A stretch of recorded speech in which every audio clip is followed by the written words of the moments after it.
Well, folks, I have an interesting little story from the workshop today. Um, what you're looking at here is a 32 caliber muzzleloader that a friend of mine, Glenn Lefebvre, gifted me about 10 to 12 years ago when he was moving out of the state of Michigan. And we were friends, and we are friends, and worked together for quite a few years. And he gifted me this particular gun along with another gun. This was interesting in that it was hand built by his uncle, who, by all accounts, is quite an accomplished machinist, engineer, individual that Glenn told me several stories about, who built this gun. I suspect from a kit. Clearly, some of the parts were purchased. He didn't forge parts necessarily. I suspect with his machining knowledge, he maybe did some of the machining on it. I think the way the breech plug looks, maybe he did that, and some other little things that I noticed. Really, I've been doing a little bit of work on it, mostly cosmetic. Had a few. The piece that on the front here that holds the ramrod was a little loose, and so I had to kind of bend over some of the brass on the inside there and get that so that it wasn't falling off and I wasn't losing it. But yeah, I've never been shot. I've had it for 12 years. I don't know if Glenn ever shot it himself or how many years it has sat. But dropped a light down the bore, inspected it. It looks good. I don't see anything, alarming about it. The fact that he has a peep sight on it, I suspect, if you put a peep sight on something, it's generally because you're going to shoot it.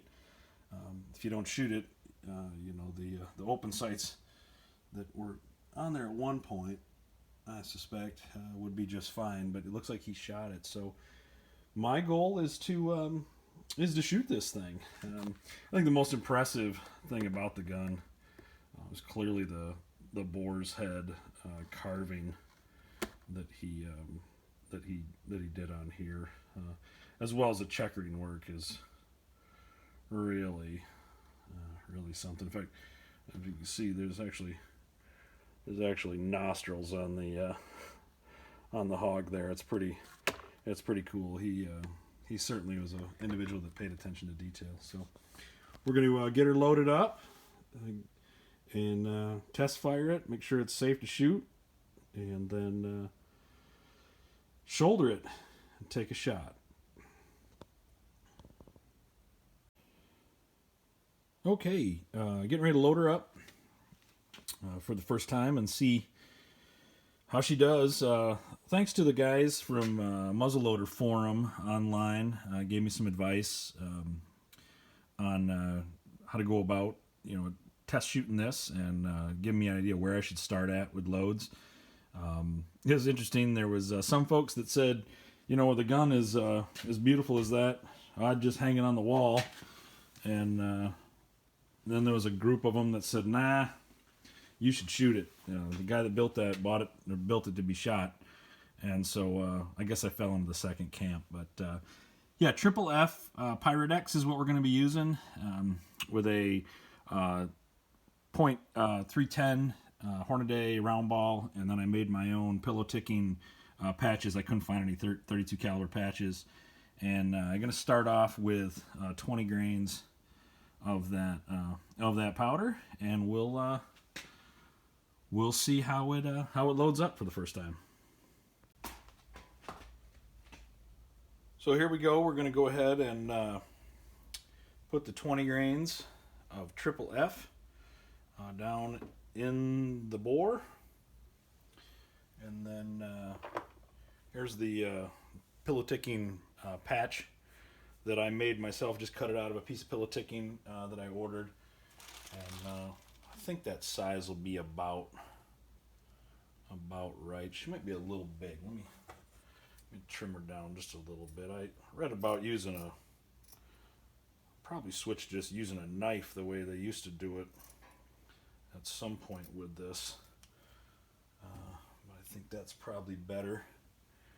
And the only other piece of work I really need to do on this gun yeah,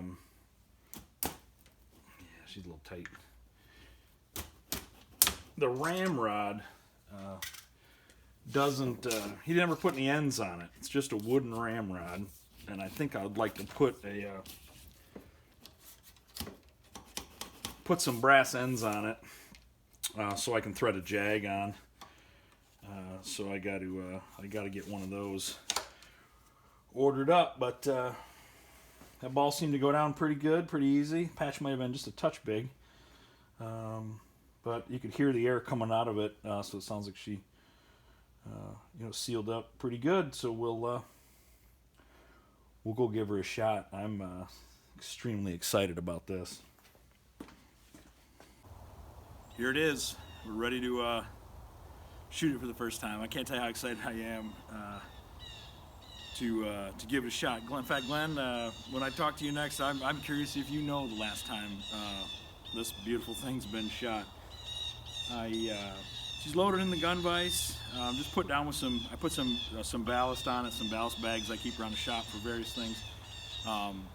Word of safety, trying to do this as safe as possible. It's clearly why I'm test firing it for the first time from a distance. As with all firearms, take safety seriously, wear the proper gear. I don't think it's going to be too loud with this small caliber and a small load. I'll wear my ear protection. So again, word of safety, you'll notice when I loaded it, the muzzle was pointed away from my face. And clearly this is not the intended use for this vise by the manufacturer. So if you decide to do any of these things, do them at your own risk.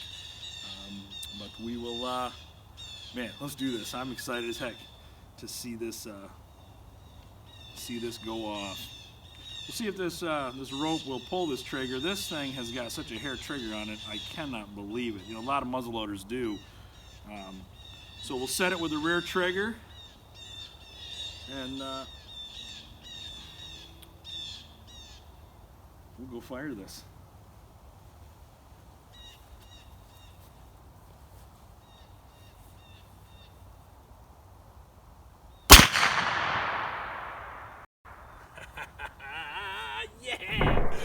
Yeah.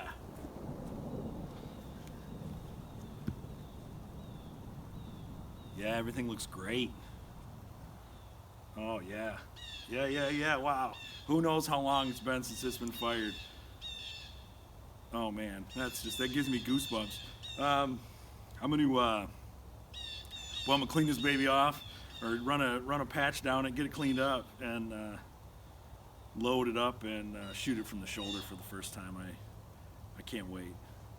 Wow.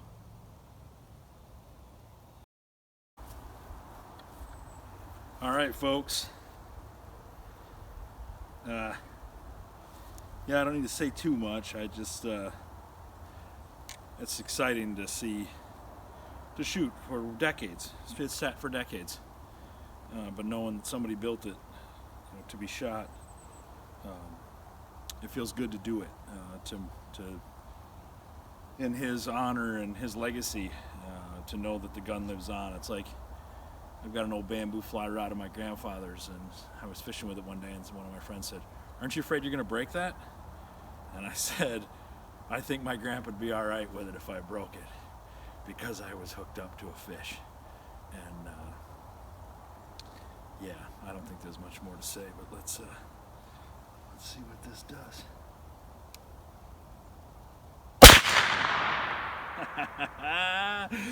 Yeah, wow. Almost no recoil in such a small caliber.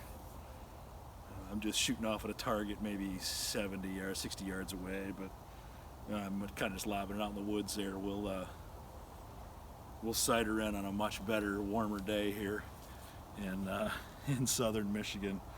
But wow, Glenn, thanks again, man. I can't tell you how much entrusting me with essentially a couple of your family heirlooms means to me. And these were known as squirrel guns. Commonly they're referred to as squirrel guns, smaller caliber. You can imagine a pioneer putting a little bit of protein on the table, a rabbit, something small with this small of a caliber gun. I've heard of people taking bigger game with it. Boy, it'd take a heck of a charge. I have to do some reading about that. I don't know a whole lot. I think I'll do some more learning, but yeah, man, Glenn, thanks again. I can't wait to pass this on to my family, my son or daughter, and yeah, what a beautiful thing. Thanks, buddy. I appreciate it.